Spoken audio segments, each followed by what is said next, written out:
오늘 우리에게 주시는 말씀은 빌립보서 3장 13절로부터 14절의 말씀입니다. 빌립보서 3장 13절로부터 14절의 말씀, 우리 한 목소리로 함께 합독하십니다. 함께 하십니다. 형제들아, 형제들아, 나는 나는 아직 아직 내가 내가 잡은 잡은 줄로 줄로 여기지 여기지 아니하고 아니하고 오직 오직 한 한 일, 일, 즉 즉 뒤에 뒤에 있는 있는 것은 것은 잊어버리고 잊어버리고 앞에 앞에 있는 있는 것을 것을 잡으려고 잡으려고 표대를 표대를 향하여 향하여 그리스도 그리스도 예수 예수 안에서 안에서 하나님이 하나님이 위에서 위에서 부르신 부르신 부름의 부름의 상을 상을 위하여 위하여 달려가노라. 달려가노라.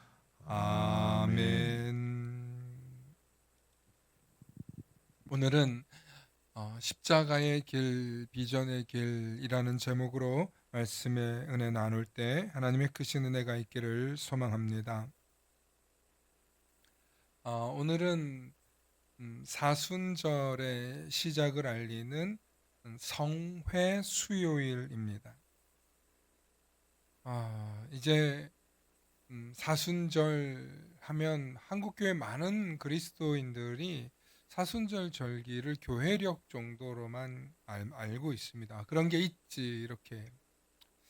그런데 이제 목회자들은 이렇게 훈련을 받았기 때문에 사순절이 되면 마치 몸의 색깔이 바뀌는 그런 느낌이 있어요. 몸의 색깔. 음.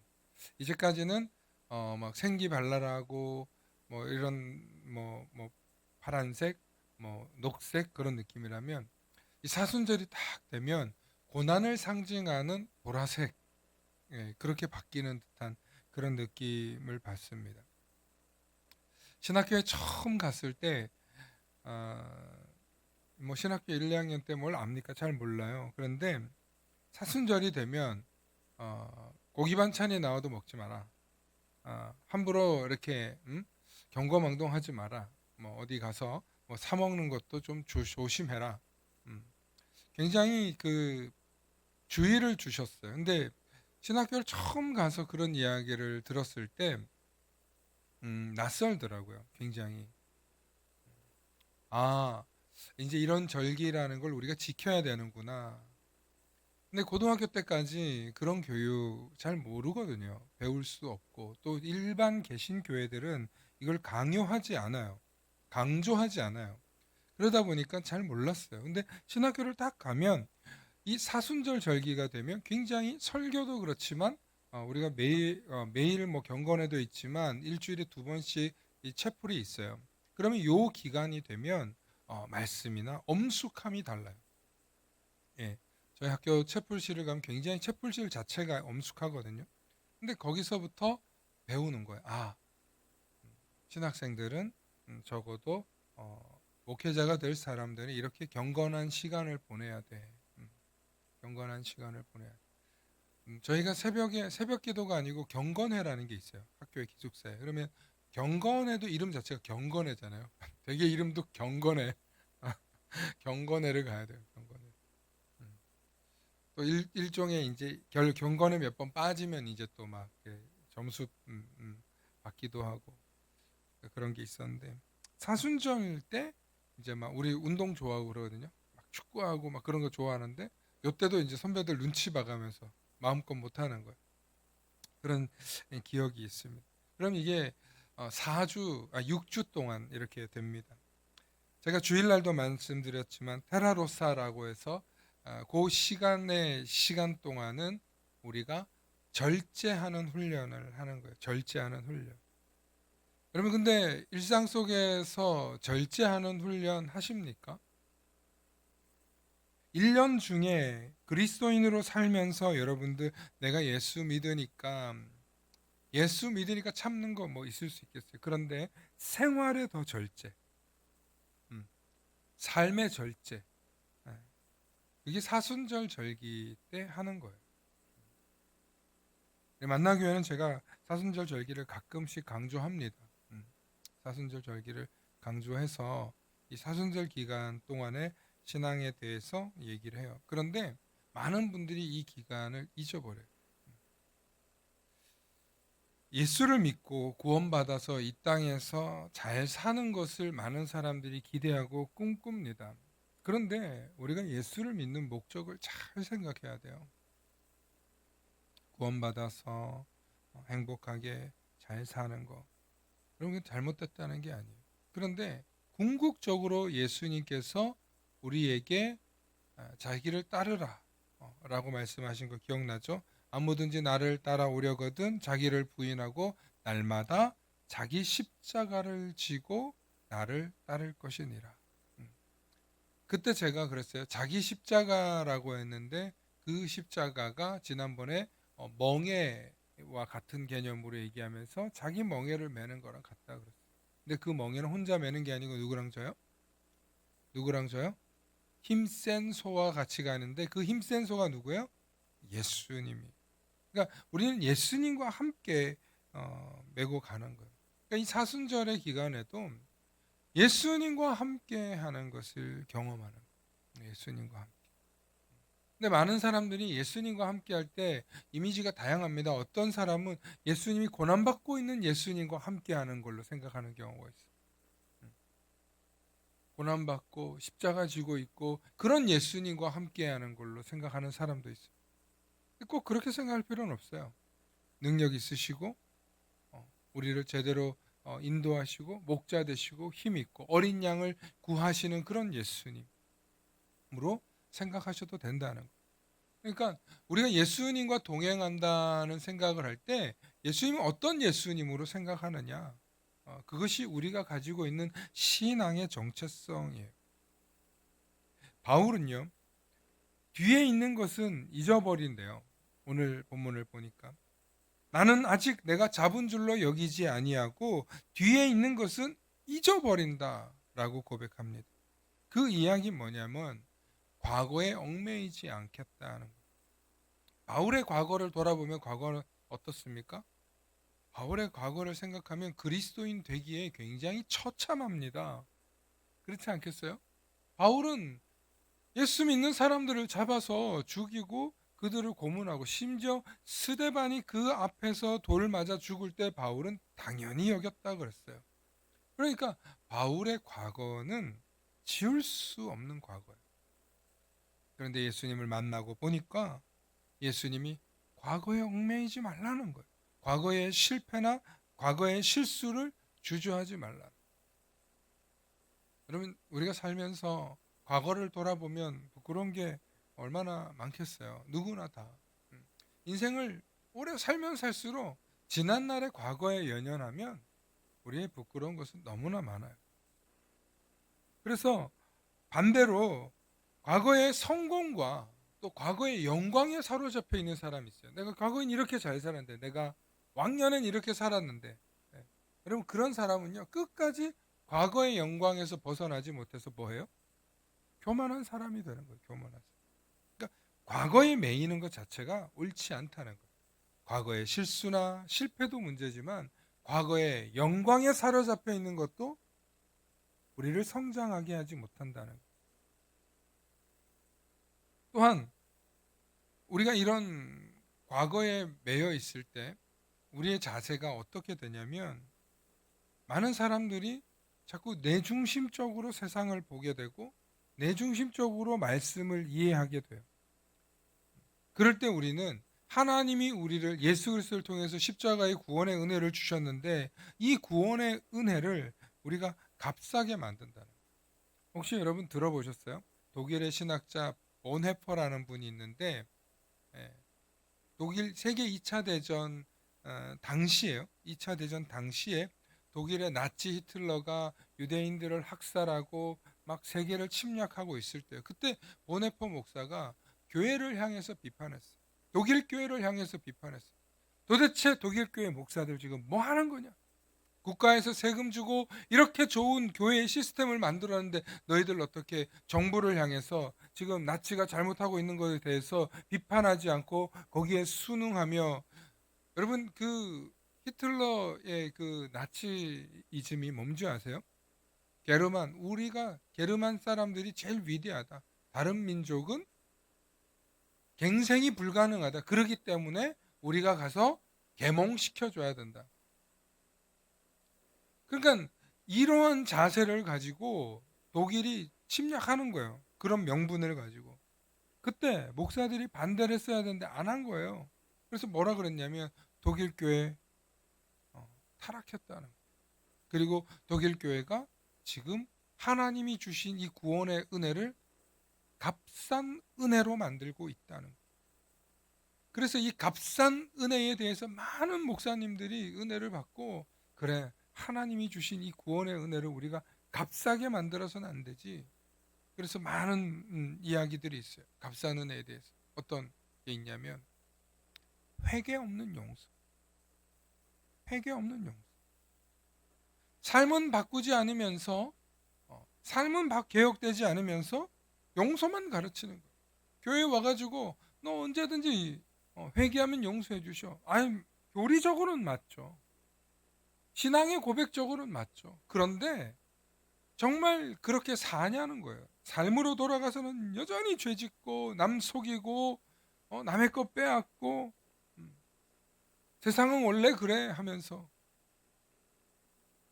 신앙의 참된 고백 없는 예식에 참여하는 거예요. 하나님과 영적인 교제는 없으면서 성만쳐 남들 하니까 안 하면 눈치 보이니까 성령의 역사는 기대하지 않으면서 사역하는 것. 우리가 할 수 있는 것만 하려고 하는 것. 십자가 없는 은혜, 희생 없는 제자도, 그리스도를 따라간다고 하면서 자기 희생은 없는 성도, 이런 게 다 값싼 은혜라는 거예요.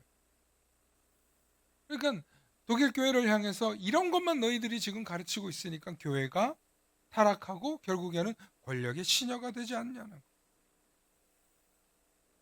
보네포 목사님은 젊은 나이에 40이 되기 전에 죽습니다. 우리가 정말 예수님을 따른다면 삶이 변화되어야 되거든요. 그러니까 이 사순절 절기 때 우리가 그걸 돌아보자는 거예요. 우리가 정말 십자가의 은혜를 값싸게 만들고 있지는 않은지, 우리가 정말 하나님의 구원의 그 값진 은혜를 정말 우리가 감격하며 감사하며 늘 하나님의 그 구원의 은총을 생각할 때 그 앞에 정말 머리를 조아리고 감사하고 있는지, 그게 사순절 정신이에요. 이 사순절 절기에 정말 예수님이 이 땅에 인간의 몸을 입고 오셨잖아요. 십자가 지고 와서 나를 따르라 어떤 브랜드가 되려고 퍼포먼스 하신 게 아니에요.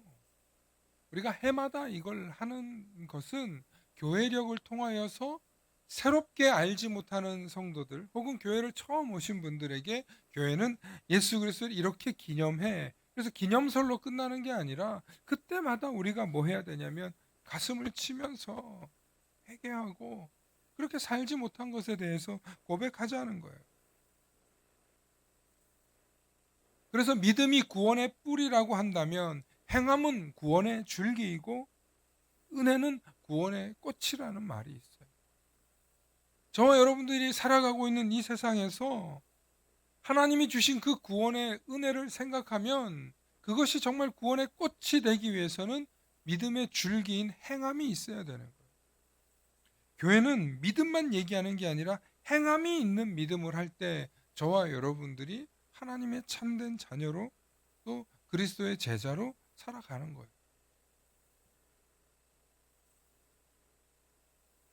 그러므로 성도는 하나님의 능력과 돌보심이 없으면 살아도 사는 게 아니라는 걸 깨달아야 돼요. 한번 따라해 볼까요? 하나님의 능력과 돌보심이 없으면 나는 살아도 사는 게 아니다. 아멘. 여러분, 우리 그리스도인은 그런 정신을 가지고 하나님 앞에 서는 거예요. 그런 정신을 가지고 하나님의 십자가를 바라보는 거예요. 그러면서 우리 안에 올라오는 이 혈기, 불쑥불쑥 올라오는 죄성, 그것을 다스리고 억누르고 죽이는 거예요. 그런 노력, 그런 절제를 내 가족과 내 직장 동료들과 내 주변 사람들이 보면서 저 사람은 하나님의 은혜를 값싸게 만들진 않아. 저 사람은 그래도 예수 믿는 것 같아. 우리 주변에서 우리를 보면서 아, 당신은 정말 예수님 믿는 사람 같군요. 아, 제가 언젠가 세무사를 만나러 간 적이 있었던 거 기억나시나요? 얘기한 적 있나요? 여러분들께 성경 공부 때 얘기한 적이 있는데 그 세무사를 만나러 간 일이 있어요. 갑자기 이제 오고 당신 그 낸 세금을 환급받을 일이 있다고 오라는 거예요. 갔는데 가서 그분을 만났는데 그분이 저한테 목소리를 듣더니 당신이 좀 범상치 않다는 거예요.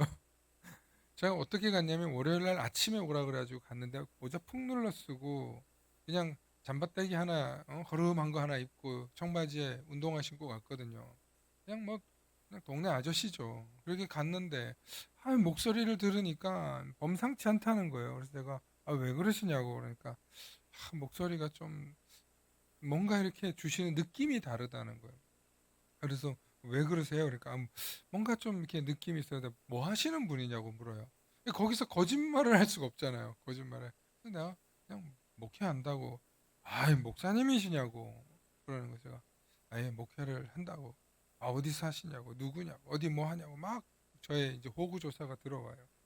자기는 절에 시주하는 사람인데 그래서 이게 좋은 일 하시는 분들 보면 자기가 이제 뭔가 이렇게 얘기 좀 듣고 싶고 그런다. 그래서 제가 갑자기 이분이 아내하고 이혼하게 생겼다면서 저한테 좀 코멘트를 좀 해달라는 거예요. 그래서 내가 그러시냐고 몇 마디 좀 얘기 나누다가 당신 왜 그런 상황이냐 그러니까 뭐 아내가 뭐그 집안이 어떻고 딸이 어떻고 지금 둘이 지금 집을 나갔는데 내가 세무 상담하러 갔다가 세금 환급 받으러 갔다가 갑자기 가정 상담을 한 거예요. 여러분 근데 그날 무슨 일이 있었냐면 세금 환급해 주는 그 환급액이 무려 1,000만 원이 넘는 돈이었어요. 그러면 이 수수료가 절반까지 갖고 가요. 제가 몰랐던 걸 자기가 찾아서 알려주는 거기 때문에. 그러니까 복비가 뭐 제가 그 비용은 잘 모르겠어요. 그런 걸 복비라고 해야 되는 건지 모르겠습니다. 아무튼 비용이 못해도 600만 원이 넘는 거였어요. 그냥 20 아니 그 전체적인 부분에서 20%여가지고 뭐 거의 한 600만 원이 넘는 거였어요. 제가 내려면 사실 마음은 뭐 다 돌려받으면 제일 좋은데 이걸 환급해서 이제 세무사의 수수료로 줘야 되니까 아까울 수 있잖아요. 근데 그분이 뭐라 그러냐면 내가 오늘 너무 좋은 상담을 했다면서 그 비용을 안 받겠다는 거예요. 네. 그래서 제가 무려 600만 원짜리 상담을 다 해봤습니다. 그러니까 저는 정말 허름하게 입고 갔는데 제 목소리를 듣더니 그 사람이 뭔가 귀인처럼 느꼈나 봐요. 그리고 저에게 상담이 들어와서 쓸데없는 얘기는 뭐 진짜 세무 상담 얘기하러 갔다가 저는 굉장히 다른 얘기 하다가 왔어요. 한 30분 가까이. 근데 그 30분 후에 그분이 하는 말씀이 자기는 세금을 그 수수료를 안 받겠다는. 사실 뭐 그거 다 교회 헌금했거든요. 근데 그 모든 게 저에게는 하나님의 은혜였어요, 사실은. 근데 그분도 그 이후로 어떻게 되었는지 모르겠지만 자기는 큰 은혜를 입었다라고 얘기하시더라고요. 여러분 우리가 사람을 만났을 때 누군가에게 비춰지는 우리의 모습이 저 사람은 특별해, 뭔가 좀 달라라고 제가 오늘 자랑한 것처럼 보였는데 전혀 그건 아니고 그런 일을 경험하면서 제가 참 감동이었어요. 뭐 하나님이 역사하신 거겠죠. 근데 우리가 삶 속에서 우리에게 어떤 인연, 어떤 귀인, 어떤 만남이 우리 삶에 이루어질지는 예상할 수 없다는 거예요. 그런데 우리가 예수 그리스도를 닮고 예수 그리스도의 은혜를 사모하는 사람이라면 그 사람에게 좋은 만남이 이루어지지 않겠습니까? 그 사람에게 좋은 일들이 이루어지지 않겠습니까? 그러므로 우리는 과거에 집착하고 과거에 연연하는 그리스도인이 아니라 우리는 날마다 예수 그리스도의 십자가를 바라보면서 바울이 고백했던 것처럼 앞의 것을 잡으려고 나아가실 수 있기를 소망합니다. 여러분 우리는 앞에 거 잡으려고 나아가는 사람들이에요. 앞에 게 뭐예요? 하나님이 주시는 상급을 위해서인데 궁극적으로 우리가 세상에 무엇을 위해서 살아가느냐. 오늘의 뭐 먹지, 내일은 뭐 먹지, 우리의 앞으로 학교. 여러분 그 정도 앞에 거 말고 진짜 우리의 먼 미래의 앞에 걸 얘기하는 거예요. 바울은 눈앞에 당장 보이는 며칠 뒤, 몇 달 뒤, 몇 년 뒤의 게 아니라 영원한 것을 붙잡으라는 거예요. 그래서 우리는 무엇을 위해서 살아가는가? 그게 결국 그 사람이에요. 내가 뭘 잡으려고 고민하고 시간을 쓰고 집중하느냐에 따라서 우리의 생각과 우리의 말과 우리의 모든 방향이 달라지는 거예요. 그래서 저는 오늘 말씀의 제목처럼 과연 우리는 십자가의 비전을 가지고 있는가? 십자가의 길을 따르려는 그런 비전이 우리에게 있는가? 바울과 같이 정말 표대를 향해서 달려가려고 하는가? 많은 사람들이 신앙생활을 하면서 내가 오늘의 문제를 해결하고 내가 최근에 혹은 뭐 며칠 뒤에 일어날 일들을 해결하는 것으로 급급하면서 살아가요. 아니에요. 진짜 그리스도인의 삶은 그게 아니에요. 바울의 고백처럼 우리가 표대를 향해서 달려갈 수 있어요. 그 표대가 뭐냐면 목표예요. 골인 지점이에요. 골인 지점. 그 우리 그리스도인들 골인 지점이 어디예요? 어디예요? 하나님 나라잖아요. 하나님 나라. 하나님 나라가 우리 삶에 이루어지는 것만 있는 게 아니라 궁극적으로 가야 할 그 하나님의 나라를 향해서, 그리고 하나님이 우리를 불러서 주시는 그 부르심의 상을 위해서 우리가 달려가야 돼요. 궁극적으로 그것을 향해서 나아갈 때 우리가 신앙의 경주를 끝까지 하면서 달려가는 거예요. 그래서 하나님의 상을 바라보자. 눈앞의 거 생각하면 오늘 우리 이 절제 할 필요 없어요. 그냥 당장의 이익 생각하면 그렇게 인내하고 예수님 닮아가고 그럴 필요 없어요. 매일매일 우리 삶에 이루어지는 그런 일들 쫓아가는데 뭐하러 그렇게 고귀하고 거룩하고 경건한 거 쫓아갑니까? 그런데 우리는 영원한 걸 쫓아가는 사람들이에요. 그래서 우리가 세상 사람들하고 다른 거예요.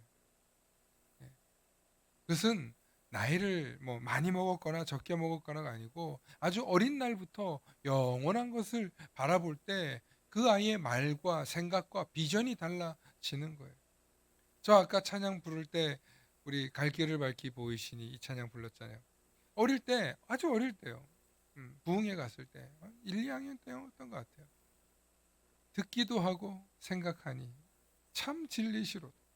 저는 그 찬양이 그 가사에서 그렇게 꽂혔어요. 듣기도 하고 생각하니 참 진리시로.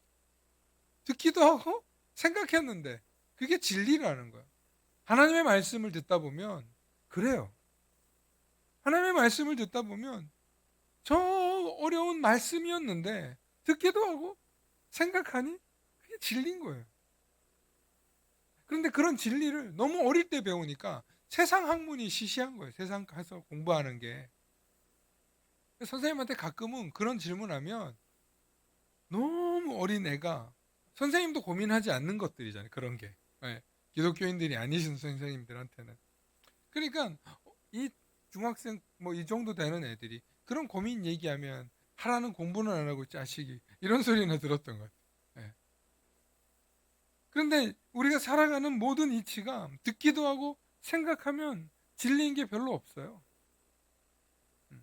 다 인간의 탐욕과 욕심과 미움과 다툼과 막 아비규환의 이야기들이죠. 그런데 교회 와서 하나님의 말씀을 들으면 그 말씀들은 전부 다 들을 땐 어려운데 좀 생각하고 나면 이게 진리더라는 거예요. 잘 들어요. 진린다 그런 게 아니고 truth, 진리라고 참이라고. 말씀이 정말 너무 달고 귀하게 와닿는 거예요.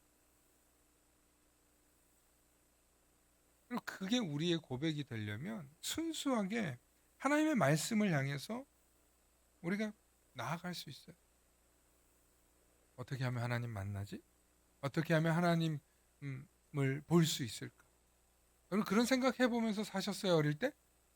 초등학교, 중학교 때 어떻게 하면 하나님을 볼 수 있을까? 어떻게 하면 하나님의 음성을 들을 수 있을까? 어떻게 하면 하나님을 만날 수 있을까? 저에겐요, 그게 중학교, 고등학교 때 저의 삶의 기도 제목이었고 방향이었고 꿈이었어요. 그러니까 하나님 결국 만났잖아요. 만나고 나니까 그 뒤에는 뭐 모든 문제가 해결되는 거예요. 인생을 살면서 불어닥쳐오는 고민과 시련과 실패와 좌절이 왜 없었겠어요?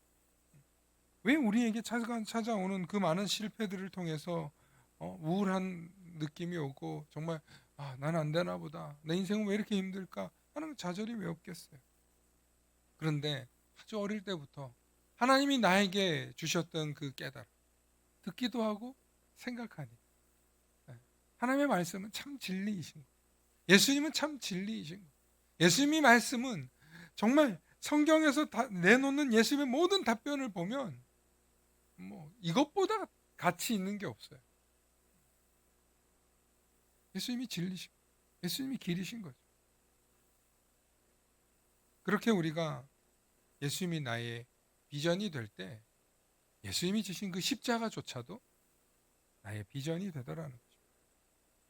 우리가 사순절을 맞아서 단순히 좀 멋있는 그리스도인 되려고, 좀 남들 보기에 좀 폼나는 그리스도인 되려고 사순절 묵상하고 뭐 득세하고 그러는 게 아니에요. 진짜 우리의 목적은 정말 내가 나에게 주신 그 십자가를 짊어지고 주님을 닮아가려고 하는가? 정말 내 삶 속에 예수 그리스도가 하나님이 주신 그 은혜가 값싼 은혜가 아니라 정말 너무나 고귀한 그 진짜 은혜를 우리가 고백하며 증거하면서 살 수 있는가? 그것이 우리 사순절의 시작인 오늘 성회 수요일에 우리의 고백이 될 수 있기를 소망해 봅니다. 나의 비전이 십자가의 길이 되는 것.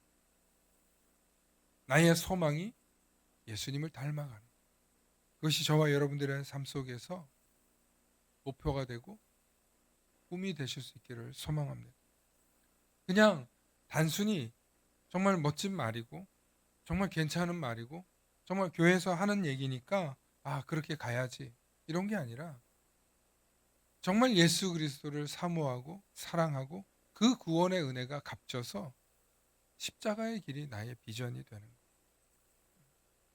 제가 제목을 정해놓고 나서도 이건 너무 무거운 거 아닌가? 너무 센 거 아닌가? 그런 사실은 고민을 했었습니다. 그런데 여러분 우리 값싼 은혜 받은 거 아니잖아요. 진짜 은혜 받았잖아요. 참된 은혜를 누리시기를 소망합니다. 그러기 위해서는 정말 예수님을 따라가는 것이 나의 소원이 되어야 돼요. 십자가가 나의 비전이 되실 수 있기를 소망합니다. 함께 기도하십니다. 사랑의 하나님, 오늘 말씀을 통해서 십자가의 길이 곧 비전의 길임을 깨닫게 하시니 감사합니다. 나의 삶이 과거에 묶이지 않고 예수님을 따라가는 삶이 되게 하여 주옵시고 오늘 이 사순절을 맞아서 나의 믿음이 새롭게 하시며 하나님이 주신 그 비전을 다시 붙잡게 하여 주시옵소서. 그래서 우리 삶 가운데 베풀어 주신 그 놀라운 구원의 은혜를 값싼 은혜에 머물지 않고 참된 헌신과 희생으로 주님을 따라가는 참된 주의 백성, 주의 자녀들 되게 하여 주시옵소서. 다시 한번 예수님을 닮아가는 것이 나의 비전 되게 하시고 믿음의 경주를 끝까지 달려갈 수 있는 은혜와 힘 더하여 주시옵소서. 용기도 더하여 주시옵소서. 감사드리며 우리 주 예수님 이름 받들어 기도 올려옵나이다. 아멘.